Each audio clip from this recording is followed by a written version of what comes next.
Well, I have an intro recorded. I recorded an intro, or I didn't record an intro. I pieced together an intro in Clipchamp, and I mean, this is kind of something I've wanted to do for a while, and yeah.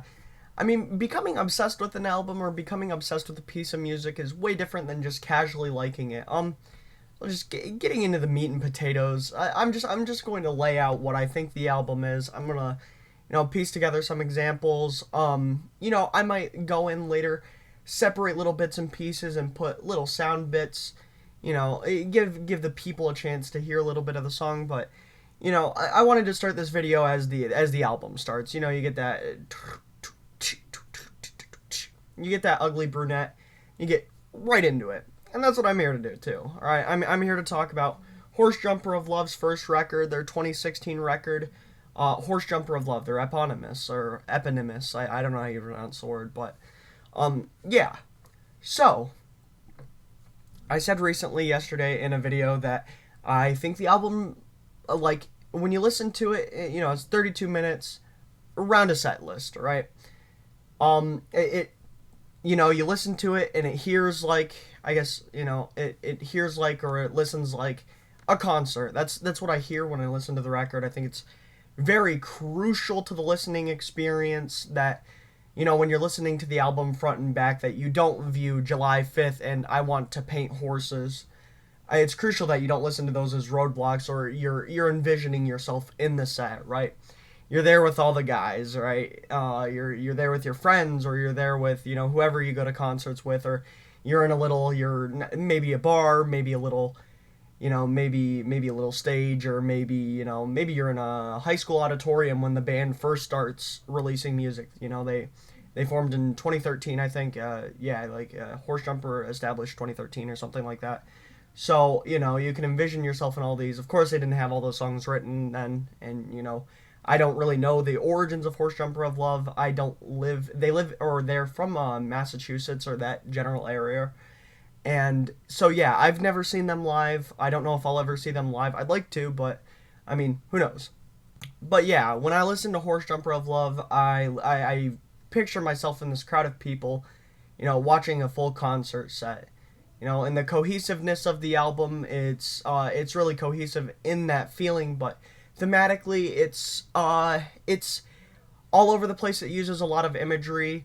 It uses a lot of color or texture or things like that. So I'm gonna go track by track. There's 9 tracks, two intermissions, and yeah, so there's like 2 intermissions and 7, just standard studio tracks, right? So it goes Ugly Brunette, July 5th, Bagel Breath, Spaceman, I Want to Paint Horses, Dirt, Sun Poisoning, I Love You Very Much Forever, and Orange Peeler, right? I think 8 of those are in continuity with each other, and then Orange Peeler is the wrap up. I'm pretty sure the entire song is an open D tuning, which adds to the cohesiveness of the record. And, cohesiveness, of course, gives more replayability for an entire album. Not so much needed, but definitely a nice novelty to have if you are an album listener, such as myself, right? So just starting off with Ugly Brunette, it's a short track, 2 minutes, around 2 minutes and 55 seconds, so around 3 minutes long, but definitely a shorter track. I'm pretty sure it's intended as the banger, right? So listening to the, veering off into a side here, there is a Horse Jumper of Love anthology, and they have, they have demos for Ugly Brunette and Bagel Breath, and you listen to Ugly Brunette on, it's got a different name. It's still got Ugly Brunette in the title, but it's entitled something different, right? And it does have that very, on the final product, it does have that, it's supposed to be the banger. It's catchy. It's the lyrics aren't hard to remember. They're inoffensive. It's relatively brief. It is meant to be that banger, and it's so ear catching that those drony guitars and everything, you get that riff stuck in your head pretty much. And anytime I pick up, I play that A major 7 sus2 chord, akin to something that would be like the G major 7, I think it is. Yeah, I think it's like the G major 7 or something like that is played, something akin to that sound, to get that, because it is ear catching, and it plays through your head. It's like a cassette loop after you've heard the record. You do get that. You could have the entire song running through your head because of its brief runtime, or you get various parts, little increments.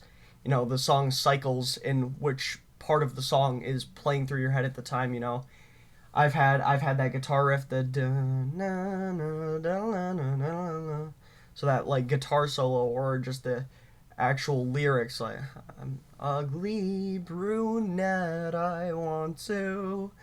And so yeah, Ugly Brunette is definitely that track. It's definitely very explosive as a beginning, as the premiere, the hey, we are Horse Jumper of Love, and thank you for coming out tonight, or thank you for listening, or whatever, right? So it does have that feel, but it also stays true to the genre, which would be like Boston slowcore or whatever, right? That slowcore, that that kind of, not like DIY, but that kind of low fidelity, but I mean, it is high low fidelity, but it's a very simple track in terms of the arrangement. It's just, I think it's either like one or two guitar tracks. It's got the fuzz, it's got the whatever effects Dimitri uses. I think Dimitri plays guitar on the record, but yeah, it's got that, and I mean, it's got those things, but it's just that, the bass and the drums, and then of course the lyrics. So very traditional setup for the band. I think they're either a four-piece or a three-piece. I'm pretty sure they're a three-piece. So it's very simple in that. As far as production goes, I don't think it was like perfectly polished. It does have that grimy sound, but it definitely works to the advantage of the entire album, because the entire album has that. The actual playing itself is very polished. Like, the rhythm is consistent, and like everything comes together. There is definitely a sort of song structure, not like a conventional song structure. And I think the fact that Ugly Brunette steps away from this traditional song structure, there is a chorus, and I mean, although that although the chorus, it's only like repeated through twice, or what I would consider to be the chorus section. um and that's done through instrumentation. I'm an ugly brunette, I want to have an only or lonely child with you. Like, that is I'm pretty sure it's only sang once, and I can't recall it being sang again. I'm going to be pretty sure, because I've listened to the song so many times, that it's only played once. But the following, the subsequent melody, I would say, where that catchy guitar, the da da da da da, I would argue that that itself is more so the chorus than the actual "I'm an ugly brunette." And then, of course, there are only two verses, and they're very brief, considerably. Like, Orange Peeler. Orange Peeler has, I would say, rather long verses, and Sun Poisoning also has rather long verses, right? So this is the opener, right? This is the opener to this concert, thing I have in my head here, right? It's a damn good one too, right? So you're introduced to the band. You're sitting in the front row, or you're standing in the front row, or they've got your attention now, and you go into the July 5th, and the July 5th at the beach, and you get these lyrics that'll eventually come up. Sitting on my America towel. Sitting on my America towel comes through to Spaceman, and then I Love You Very Much Forever, it beckons to the second half of the record. I think it's like second to last song. Yeah, I Love You Very Much Forever comes before Orange Peeler. So this is the preamble, or the prelude, or whatever you want to call it, to what the record actually does sit at. It is that exposition into what's to come. And it's got the eerie guitar in the background, and it's kind of like, when I listen to the words that are spake, right? When I listen to the words that are spoken in the track, it's like, kind of like a mocking, like the "sitting on my America towel." It's like they're mocking something. I don't know if I could be reading into that too much. I don't know what they would be mocking, but I think it's supposed to be that moment of unity, like that moment of introduction, between the eeriness. It's supposed to keep your attention while giving a brief intermission to get whatever started, right? get pedals set up, get guitar, make sure guitars are in tune, make sure everything that's going well. It's kind of like a post medial sound check. Like if Ugly Brunette it doesn't sound right to the band, they can adjust. Things that people do in concert, right? They make sure everything's fine, right? So July 5th also serves as the kind of like an introduction, not like compositionally, but it is that kind of brief remediation period before Bagel Breath, another banger, right? The way I would describe Bagel Breath is like being high on pot, right? Like there are times I'm listening to Bagel Breath, right? You get that riff that you get that. Like I'm swaying back and forth like I'm tweaking, right? I'm swinging back and forth. It's great because you get into the feel of the rhythm, and this is where Ugly Brunette does have weird lyrics, but they're not so much weird that they throw you off. Listening to Bagel Breath's lyrics are like these belong to the individual experience. Ugly Brunette, people get bleach on their shirts all the time, and people like that sort of ruggedness all the time, right? And you know, uh, but Bagel Breath, spitting crumbs into a backpack, like like spitting crumbs to what? People don't usually spit out crumbs anyways, but spitting crumbs into a backpack, that beckons a more deep dive. So that's how you're into the actual contents of the album. You're listening for that. You're listening, and you're getting more of an earful of what the band is about. And I saw a post on Reddit that had said something talking about Disaster Trick, right? Saying Disaster Trick was a bunch of slowcore garbage with nonsensical lyrics, not realizing that this first record doesn't have very much. Doesn't does the lyrics don't make sense if you don't contextualize them or if you don't put your own meaning behind them. Because, yeah, borrow my toothbrush, even scrape your tongue. Nothing compares to the old Sour Patch. Well, what is the old Sour Patch? Is the old Sour Patch acid tab? Is it Sour Patch Kids? Why are we doing these things, right? And 724, I open the door. 724 is obviously a room number for a hotel or an apartment number or something like that. I open the door. Crawl in your bed, stick my head through the storm window.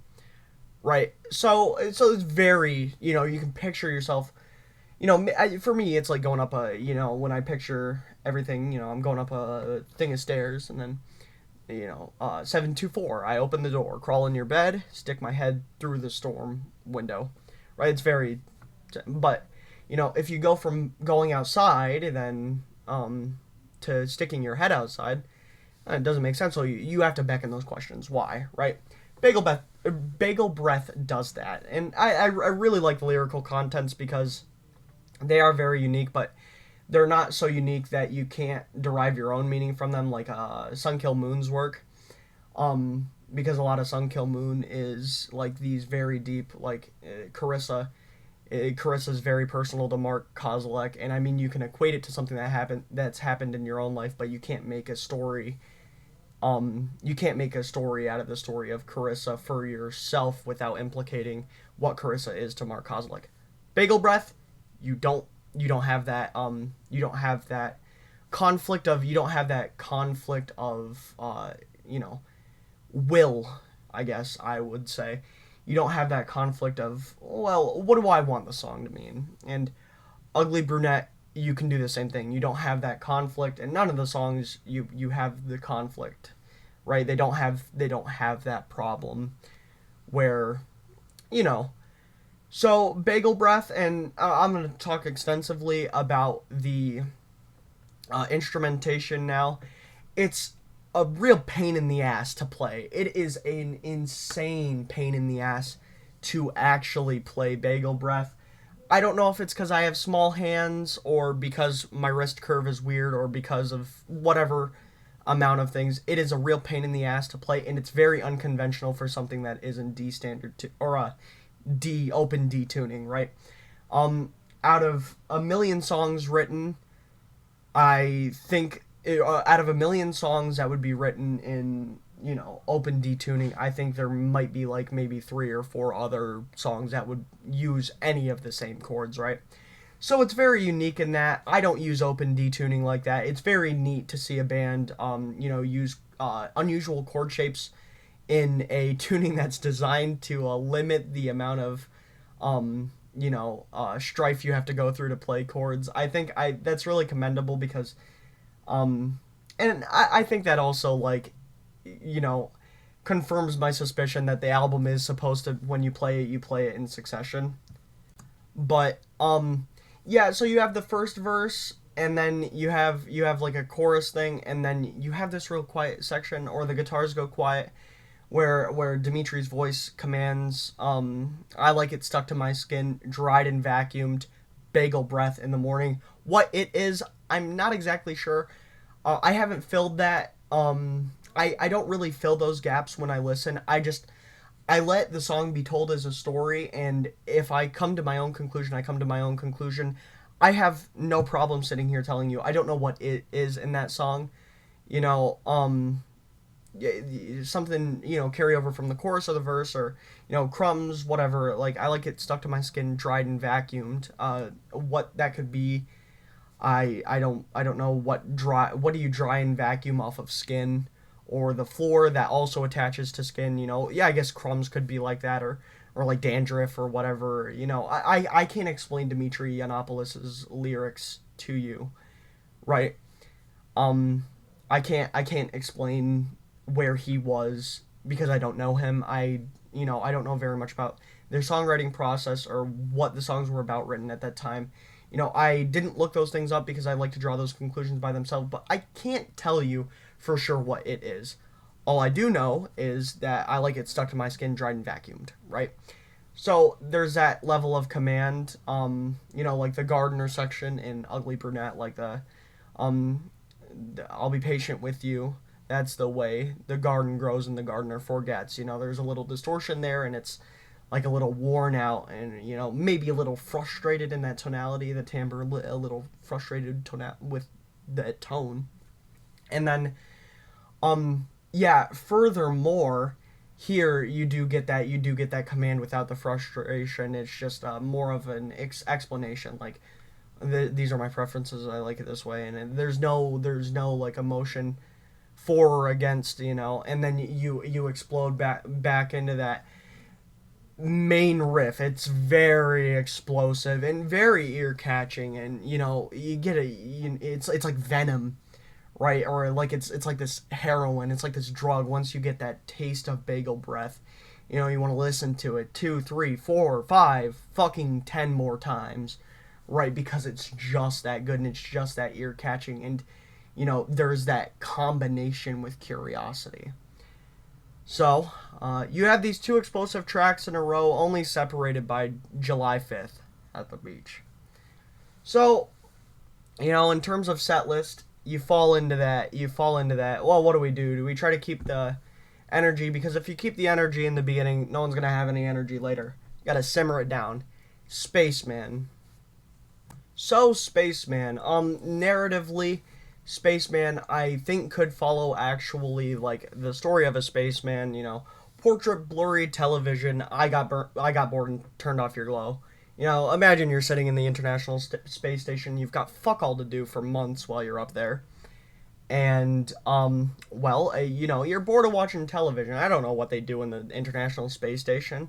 If I was an astronaut, I wouldn't be recording videos. I'd have way better things to do, right?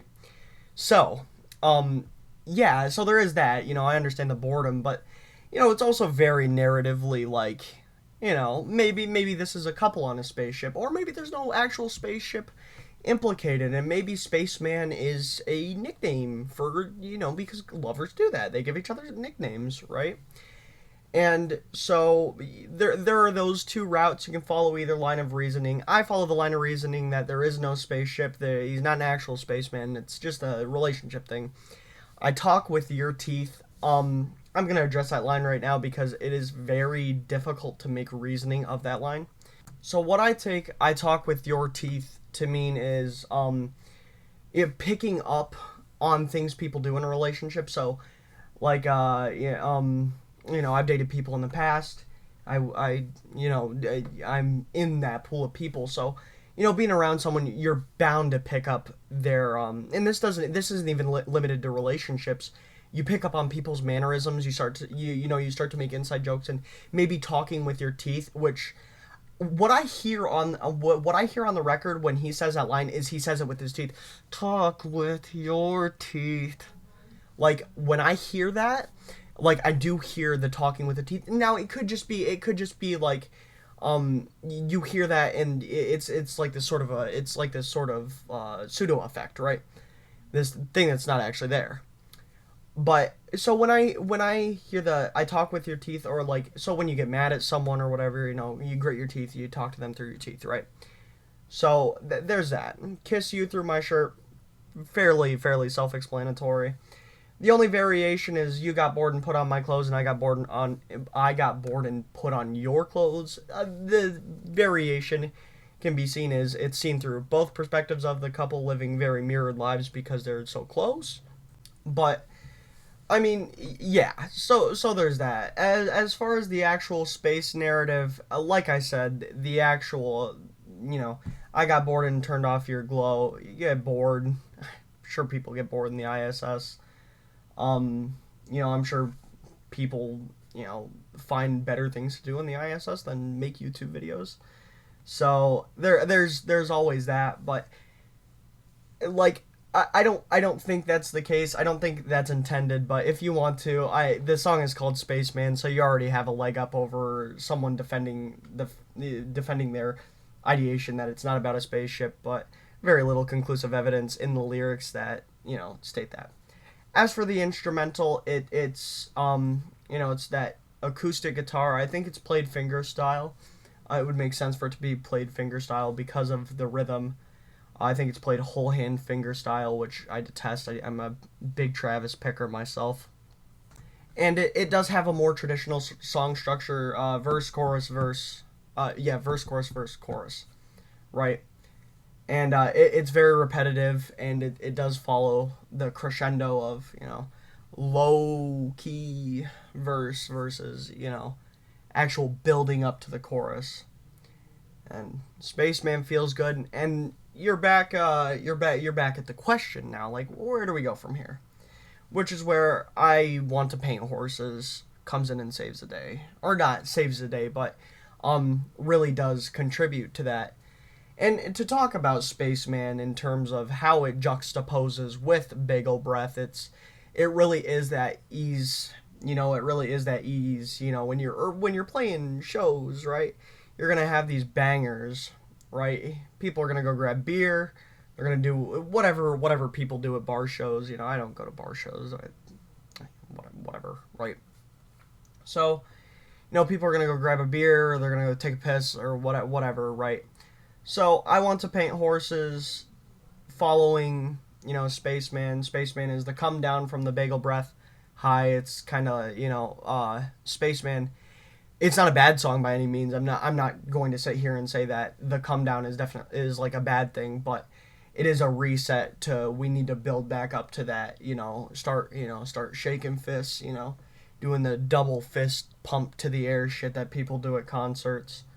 And, so you need to build back up to that. You can't have a consistent high because people lose energy. You lose people's interest if all of your songs are like constantly in that, state where they're super, super bombastic, right? And Spaceman is definitely a romantic song. It's a song you can slow dance to.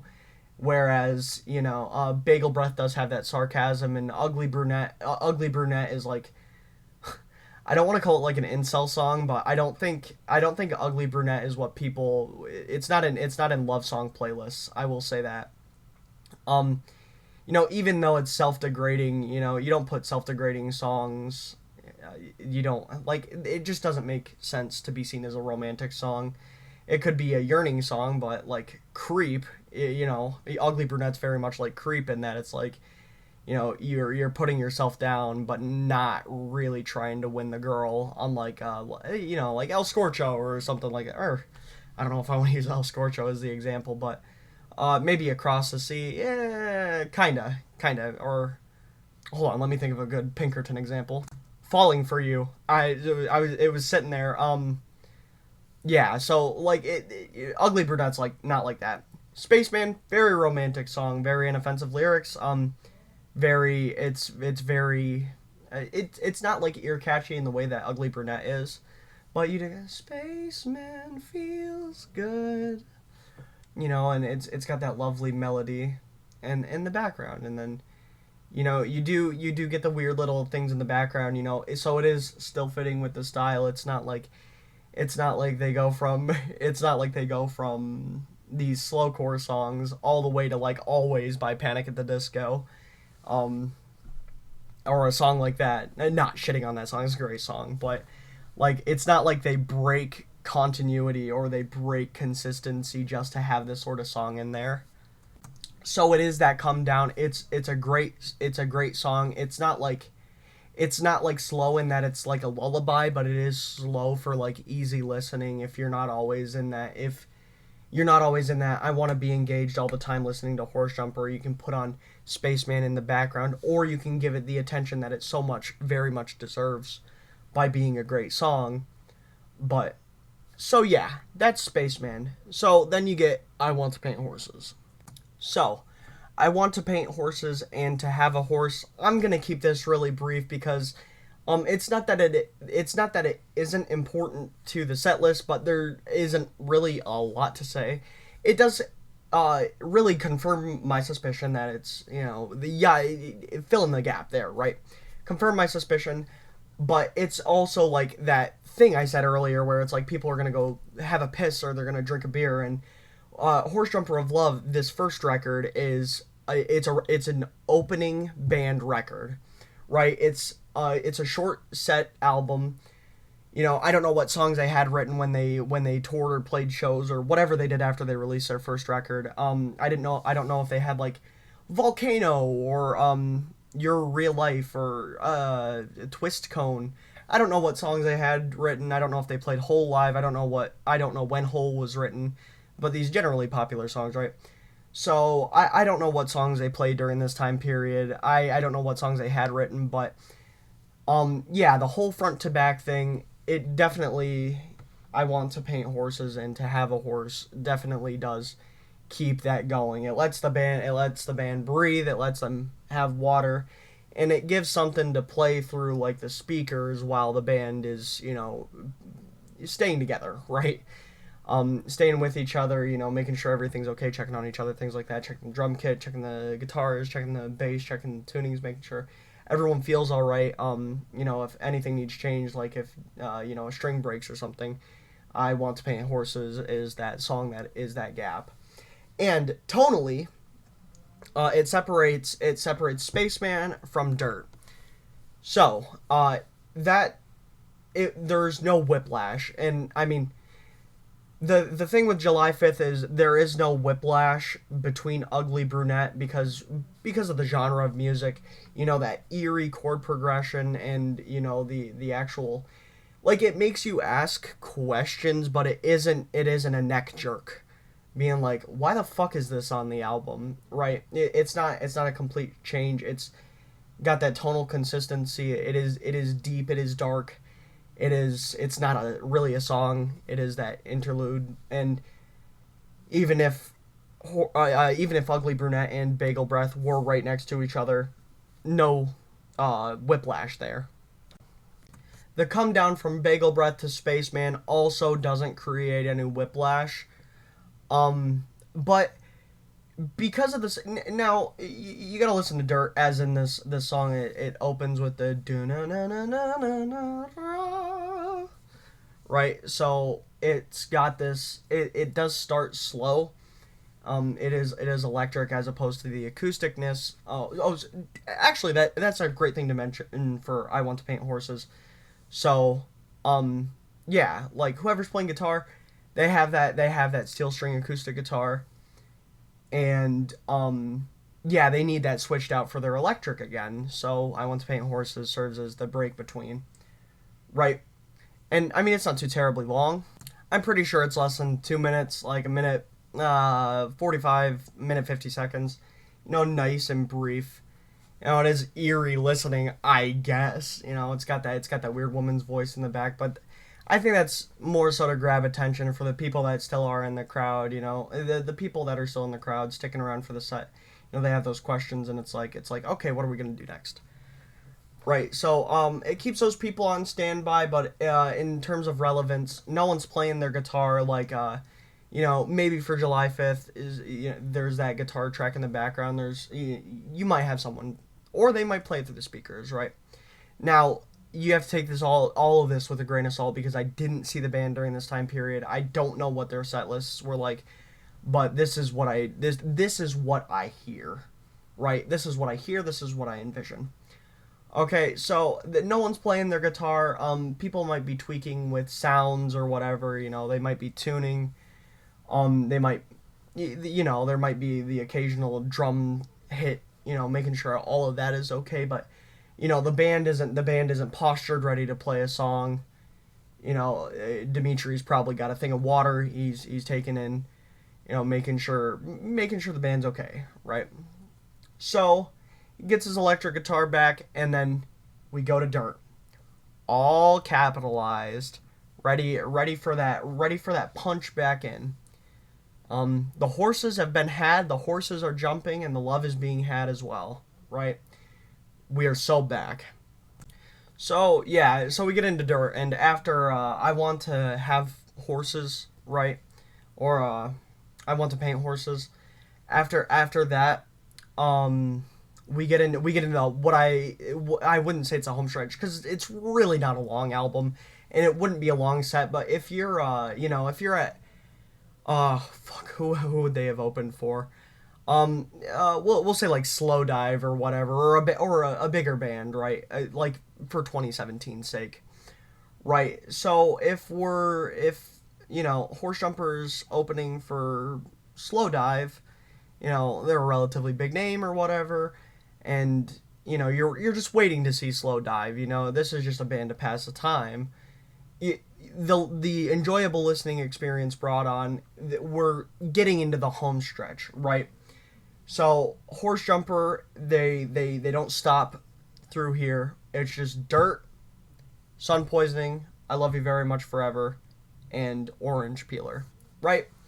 So getting into Dirt, there is that opening guitar riff I talked about. It sets the precedent for what the song is, and what the song is there's no chorus, there's no traditional song structure to be spoke of. It is explosive in the lyrics. Or yeah, no, there is a chorus. Excuse me. That's major error. There is a chorus. There is dirt, there is juice, and I am fixing up, or it's fixing or mixing. Oh, I am fixing up the two. Your elbow is sharp, but doesn't really function as a true chorus. It's supposed to stick with you for sure. I have no qualms with saying that section is the chorus, or it's supposed to stick with you, because it does, right? Undeniably, there is that level of intention, I think, with the songwriting, but yeah. So Dirt does start off slow, and Dirt also really heavily uses the bass line at the end. And it is supposed to be that return to like that bagel breath, that really slow dragging, but without the explosive riff, because the explosive riff is saved for Sun Poisoning, and Sun Poisoning is extremely important because the album is backloaded. So like it's backloaded, and like most of the longer songs are at the end. You got Sun Poisoning, then I Love You, and then Orange Peeler, right? So 5, 3, 6 for song lengths when you start off with a 2-minute long song, and then Bagel Breath is, I think, either 3 or 4 minutes. It's not very long, especially not compared to like Orange Peeler, right? So it is backloaded. So you're supposed to be introduced to the band and really be driven home. This is the nail that's supposed to sell you on the band, right? As many first records do, but this first record is a fucking bombshell. It is great. So when I say bombshell, there, I mean it is a good thing. It is a fucking atomic first album. It is so good. Like, I know I don't give numbers, but if I was Anthony Fantano, to me, Horse Jumper's first record, absolute 10. Wouldn't change anything about it. Would I like maybe there to be maybe longer songs or not different songs? Would I like maybe there to be longer songs or maybe even a few more songs? Absolutely, but as it stands for what the album is, I have no complaints. You can listen to their first record in like half an hour, right? It's a little longer than a half an hour, which is fine. And you can critically listen and you can casually listen to it, which is fucking perfect, right? It's exactly what I want. Okay? So, that being said, so Dirt, really, the lyrics are supposed to carry the song more so than the instrumental, which is where it deviates from uh, you know, like Bagel Breath, because Bagel Breath is very much carried by the instrumental. That's why when it cuts out, you have to pay attention to the lyrics. Where the opposite is true for Dirt, because you have this consistent, seemingly like line of consciousness with the lyrics, right? But at the end, after you get to the end of the second verse, you get the or at the end of the first verse, or that general period, you get the really heavy bass. It keeps you in the track. You're supposed to have that attention on the instrumental, and you're supposed to be grooving along and jamming along and being like, wow, like we're getting back into this after the break, right? So I mean, very successful in that realm. In terms of what Dirt does, in like when you speak of its position in the track list, definitely hints at there being more to desire. Like, not as in it's a bad quality song, but as in you're gonna have more waiting later. Something more ear catching, or something that's even more explosive, because the song is so slow, and the explosiveness comes in the twilight times, right?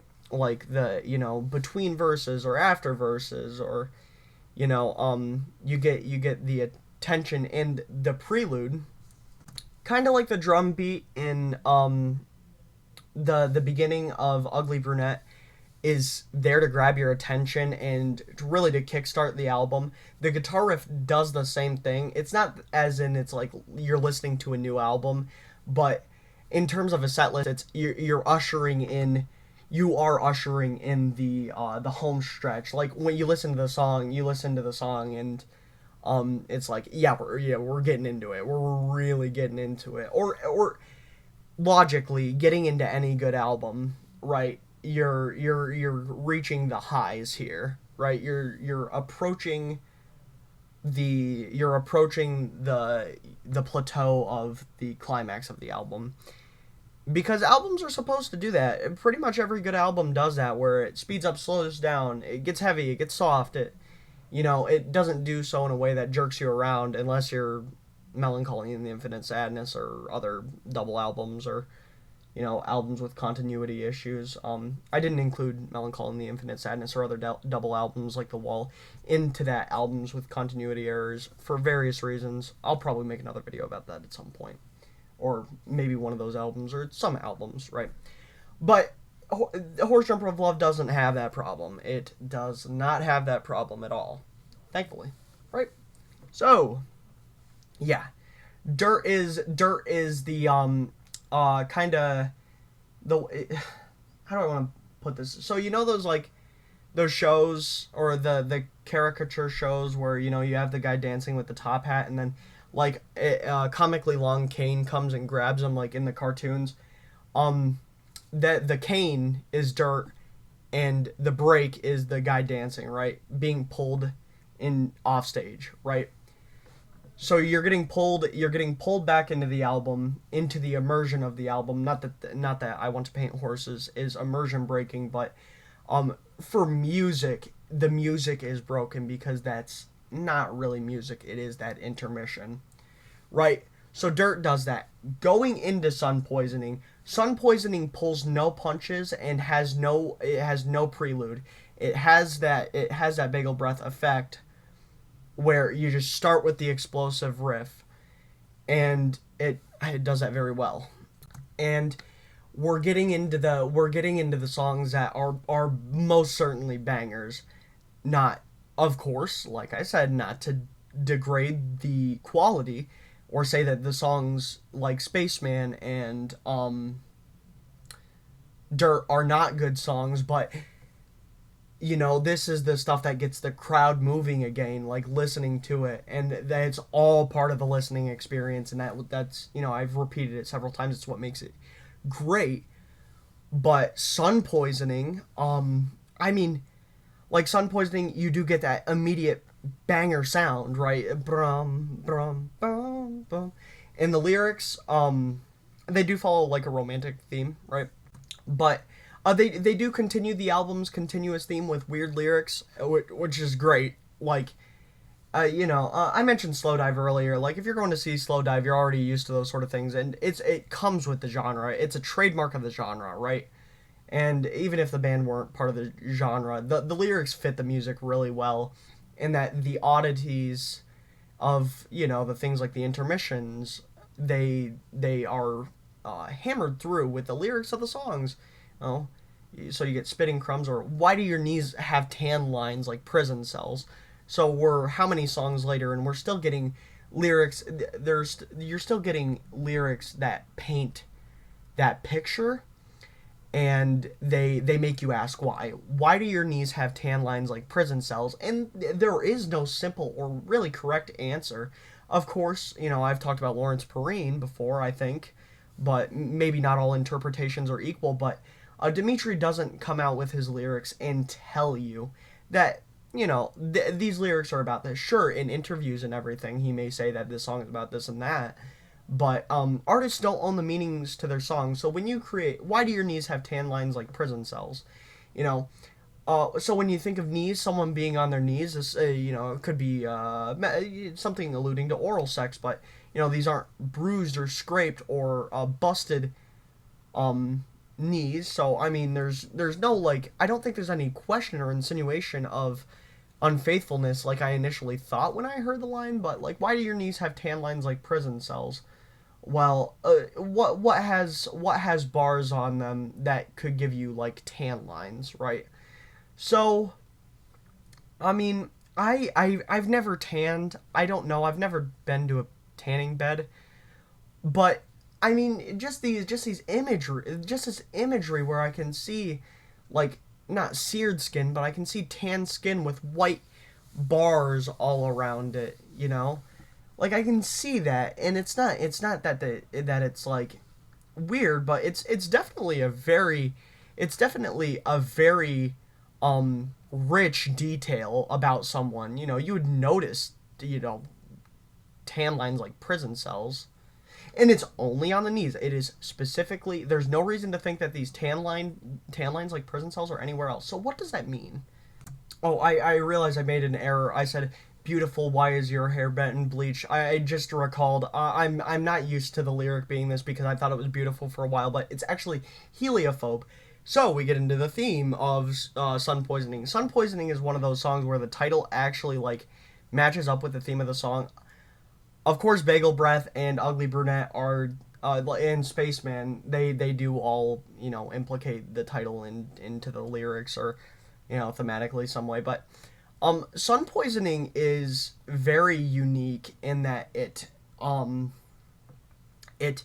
the entirety and the scope of the lyrics mention sun poisoning. So I think the sun is supposed to be a metaphor for individuals that are attracted to each other but they can't be together, or they don't get along well together, or something, right?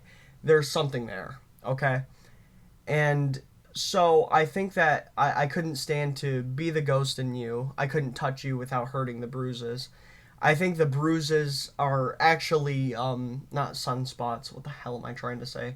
I like sunburns, right? So to be the sun, you couldn't hurt the bruises of the sun, right? Obviously, they're not actually bruises because bruises. I don't know if it's subdermal or infradermal bleeding, but just to keep with that, just to keep with the meter or whatever, the song lyrics, whatever. But yeah, it's really interesting to hear the album or to hear the song do that, juxtaposed with the rest of the album, right where it goes outward there, like outwardly saying things that have to do with the title of the song and the chorus and everything like that. And like I said earlier, the song is a fucking banger. The song's great. It's got a guitar break. It's got an actual chorus. It I would say of all the songs, this one probably follows traditional song structure the most. It doesn't rigidly follow like song structure like that. Like it's not supposed to be like she loves you, yeah, yeah, yeah, and catchier that way, but it definitely does have a structure and a well put together structure too. And the length of the song is one of its biggest strengths because it keeps you captivated the entire time. And this is where the placement and the track listing beforehand has been made so important because the song is that consistent, like 5 minutes of up, right? And it will keep your attention that entire time, right? There's no doubt about it. If you listen to Sun Poisoning and you're bored, but you haven't been bored by any of the other tracks, I have no retort to that because it just wouldn't make sense to me, right? So Sun Poisoning is a very unique track for the record, right? And it's a great record, or it's well, yeah, it is a great record. It is a great track on the record, and it fits perfectly within its confines, right? So it follows Dirt, where Dirt is that rising action again, and then the plateau is Sun Poisoning, which we fall down to I Love You Very Much Forever. So, talking about the concert theme, I feel like I Love You Very Much Forever is pretty much where I sit, with I'm sitting in my chair. I've got my elbow on my knee. I've got my arm propped up like a tripod or something, and I've got my head resting on my hand, and I'm like, yeah, yeah, I'm pretty sure I'm right about this, right? I get to sit here and do that now because the the album has everything so far. Like the album has everything so far other than that downbeat. Like I mean, you can see some of the songs is generally sad, but I mean, I Love You Very Much Forever is like a genuinely sad song and not sad thematically because it's not like one of the saddest songs ever written, but it's just a sad song, but it does encompass one of those things where it's like if I'm a fish and then you're the sea, and it's like you can dance with or without someone, and that. So I'm gonna get a little somber here, talking about this, and not get sad, but I really push the somber theme of I Love You Very Much Forever. The song is the opposite of Dirt, I guess. Dirt is all uppercase. I Love You Very Much Forever. They're in the same vein, going through the same artery about ready, or no, well, veins and arteries are completely separate thing, but you know, they're in the same artery and they're headed the same place, right? So, I Love You Very Much Forever follows. It's the song you can slow dance to with or without someone. And I mean, it does have those moments of upbeat instrumentation, doon doon dun doon doon dun, brum bum bum bum. So yeah, I mean there is that, but I think listening to this song, it is a very depressing song, or not depressing. It's just a sad song because I don't want to overstate its sadness, and anybody that hasn't listened to the album, like listen to this and be like, this guy's full of shit. He's so dumb, because it really isn't like one of the most dreary songs ever, but it's a sad song, And I mean, what I get from it thematically is it's one of those songs that has two main interpretive routes that you can go down, where you can be like, this is about being with someone or being without someone, or being okay with being without someone, or being happy that you are with someone. And I think both, I don't think either is right, because both fit the listener. You're gonna hear and I love you very much forever what your circumstances are. If you're dating someone, like if I were, if I were in a relationship, or I were not in a relationship, if I was in one, I would be like, yeah, I love this person very much forever. And I'm going to nod to the lyrics here. I'm going to be very, very gracious to the lyrics here when I say that they affirm androgyny. The songs aren't made for men or women. I mentioned Pinkerton earlier. I don't think a woman could grasp the um theme the themes of Pinkerton entirely, because they're not men. And just to not sound sexist, I'm going to say the same for like When the Pawn for Fiona Apple, because, or like Fetch the Bolt Cutters, because they aren't androgynous. They like, there's a Fiona Apple line there. It's like, you raped me in the same bed our daughter was born, or something like that. Like, men, I'm not going to sit here and pretend that like I could fully understand the emotional implications of a line like that. So I really appreciate this album, and insert the concert shit again, because the listenability and the relatability on both ends of the spectrum of gender binary that you can equate with the lyrics, it's really well done. And I love you very much forever can apply to anybody going through anything in terms of the matters of romance, right? And yeah, like, returning back to sun poisoning, you don't need to necessarily relate to I'm a short blonde, relatively ugly guy, right? So I mean, I fit the first part, but I'm not an ugly brunette. I'm an ugly blonde, right? But I don't have to necessarily relate to the song entirely to get the scope or to enjoy listening to it. The entire song's like that. Like, I'm not a heliophobe, right? I'm not afraid of the sun. I don't think I've ever had sun poisoning. Maybe a couple times, but um, yeah. So you don't need to necessarily relate to the broader scope, but the lyrics on "I Love You Very Much Forever" can be taken as two ways, and it works. And you can be sitting in pretty much any chair and understand or create your own meaning. Don't say a word, I'd like to feel a little bit of your destruction, or something like that. One of the lines in "I Love You Very Much Forever." Um, yeah, like, destructiveness is always, like, not always. It can be seen as something that destroys relationships, but destructiveness can be material. People have sex very loudly.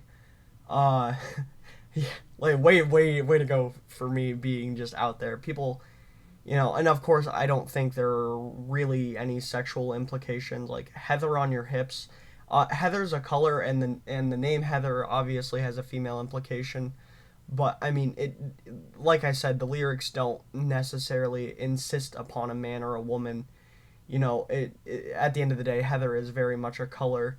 And I mean, gay people, straight people, that Heather color, it can apply to so many people, and you can see it however you are. And um I have a very ungendered language. The language I use in my everyday I is very ungendered, mostly because I speak English, and objects don't have the concept of gender attached to them, like many languages do, which I have a lot of qualms with saying verbs are masculine or feminine, but that's for a different video. But I use very genderless. So I mean, there are a lot of people that use genderless vocabulary, and so if you implicate such genderless vocabulary into your colloquial speech, then I mean, you're not going to have any qualms with Heather on your hips being equated to a man, right? You're not going to come across that barrier to your understanding or immersion. So yeah, a very sad song and kind of wraps up the full scope of the album. The album could end on that downbeat. The concert could end on that and everything would be fine. Not Horse Jumper. Nope. Um yeah, I think by a lot of standards, what do I want to preface this? I think I've said what I want to say about "I Love You Very Much Forever" because it is a very popular song. Not very popular, but it is one of their popular songs. And the last song on this record, "Orange Peeler," is also a popular song. And I think "Orange Peeler" is the most unique. But "I Love You Very Much Forever" is also very unique. As it's got that more lo-fi sound. It's got, I think it's got a filter in the mix or something like that. That the other songs don't really have. I think the same filter is used on July 5th, but that, that's an interlude, right? So we don't count that. But so uh Orange Peeler by many standards, many metrics. Not via my opinion, but like I very much understand this cuz I mean I kind of held this opinion before, but Orange Peeler is undoubtedly like the best song on the album. Um, not by far, and not by a margin, not by any metric, but I think Orange Peeler is intended to, or at least there is a lot of credence in the belief that Orange Peeler is the best song on the album, man, and it blows you out of the water because it's different. You get the synthesizer noises, you get the groovy bass line. Like it's like, are we listening to the same band right now? But I mean, you get into the song. There is guitar stuff. There is a guitar solo in this track. But you get into the lyrics. There's no separating it from Horse Jumper of Love. I'm going to read this verse just to drive home my point here. A selfless man with a back cut like photographs was pulling out my wisdom teeth. He planted them in the backyard and they grew to be tall, strong orange trees. The fruit was rotten, but the dirt was expensive, and that's all nature meant to me. The fruit was rotten, but the dirt was expensive. What? So, Orange Peeler, what is Orange Peeler about? Well, Orange Peeler, it's significant. It's probably the most important song on the album.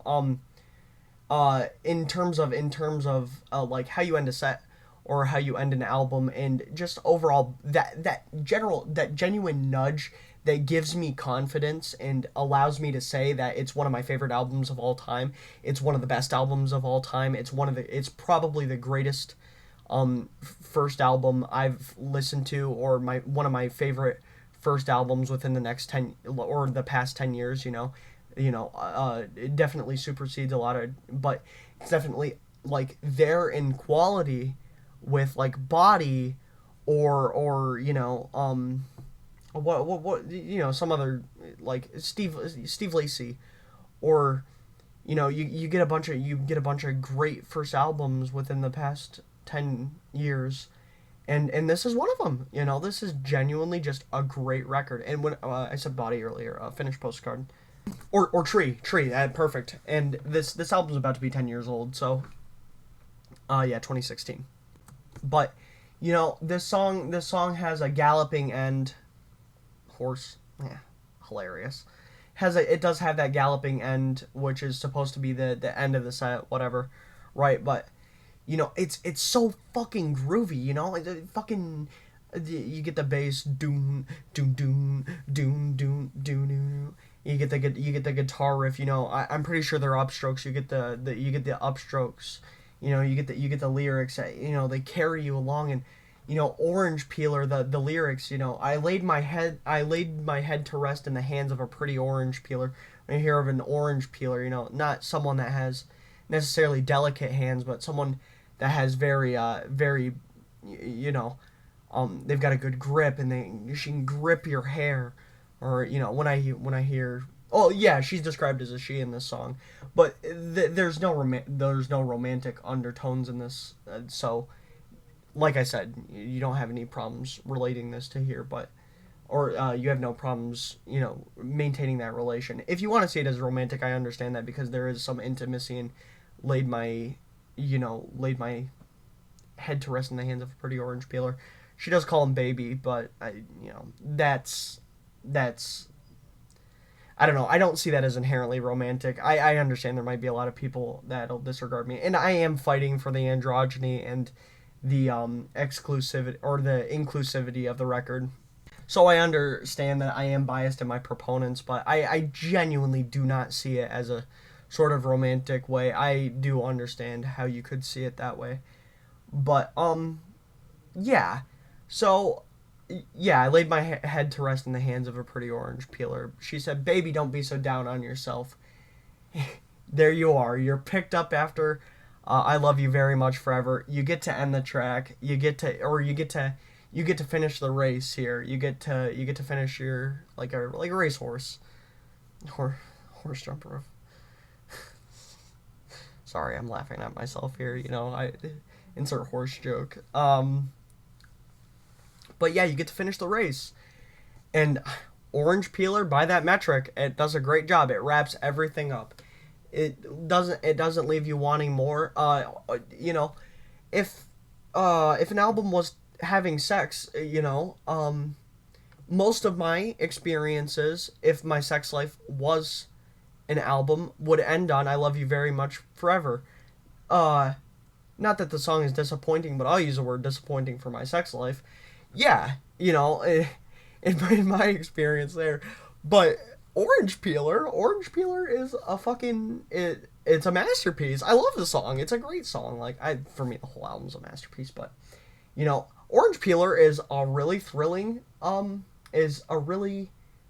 orgasm. So for me, it's like if an album is sex life, like my exes get to finish on Orange Peeler because they get to have sex with more appealing and well-equipped individuals, and I am like,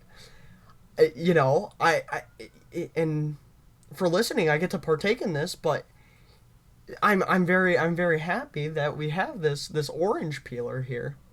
So, yeah. And as for the lyrics, yeah, they're weird.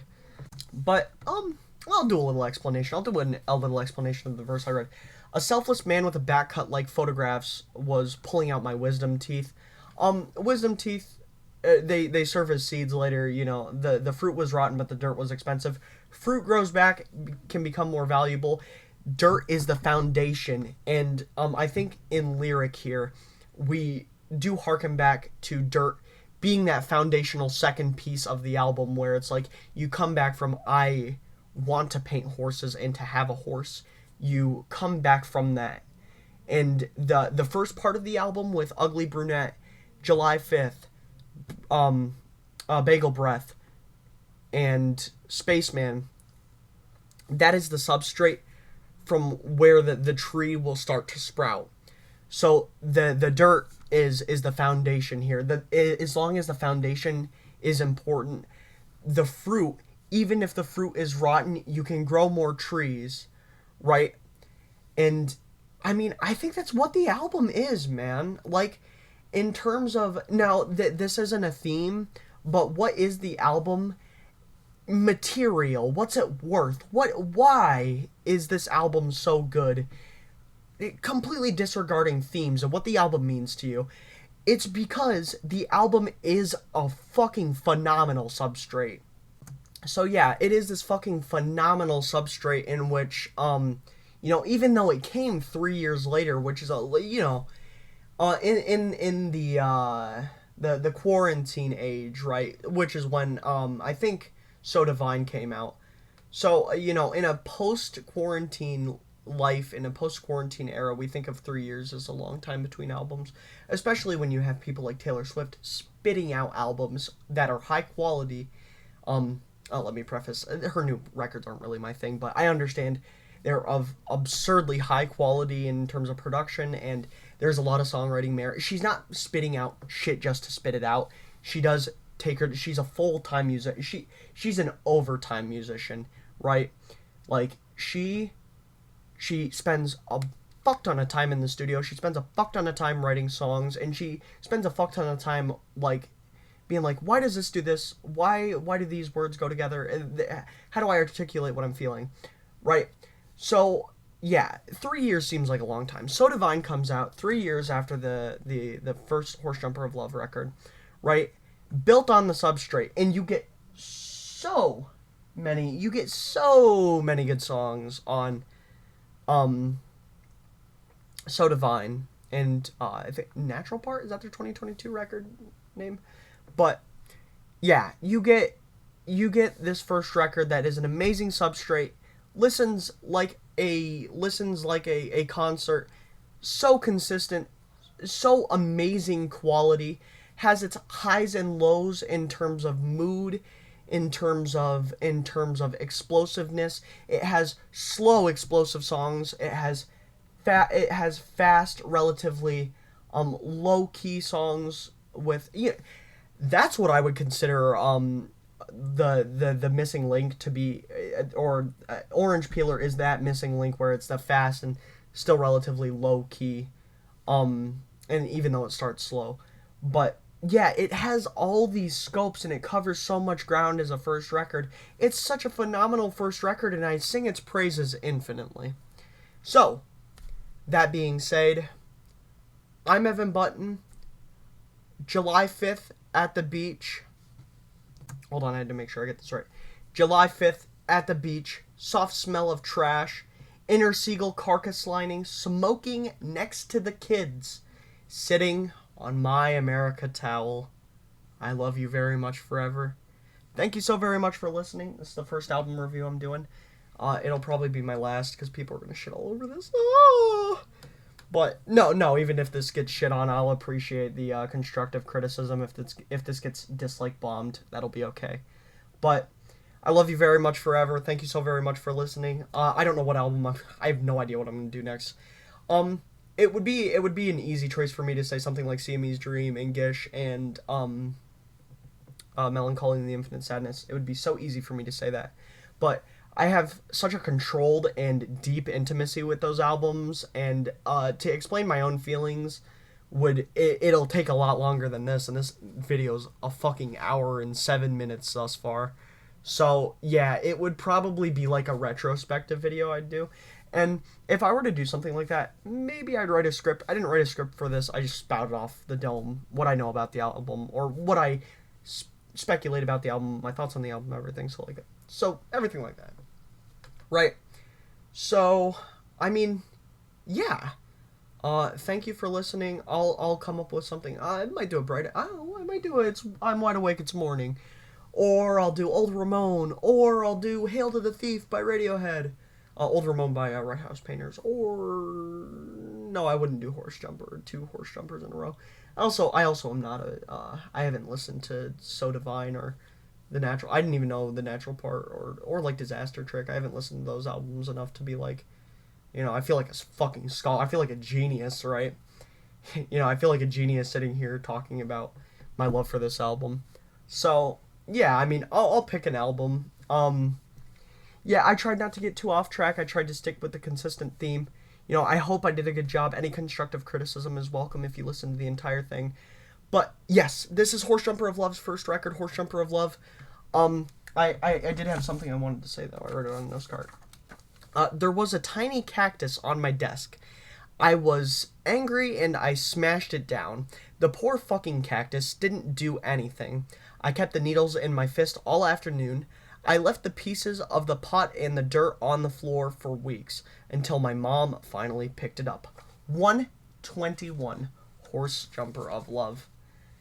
Take care, stay safe, Excelsior, my friends, and cheerio. I'm Evan Button. Iohannes, Lucius, Alemanus, Albionis, telling you to stay safe. Yeah. Wait, fuck. How are you supposed to end these things? It's a strong 10. Transition. Good old Anthony Fantano joke right there. Fuck you, Fantano. Alright.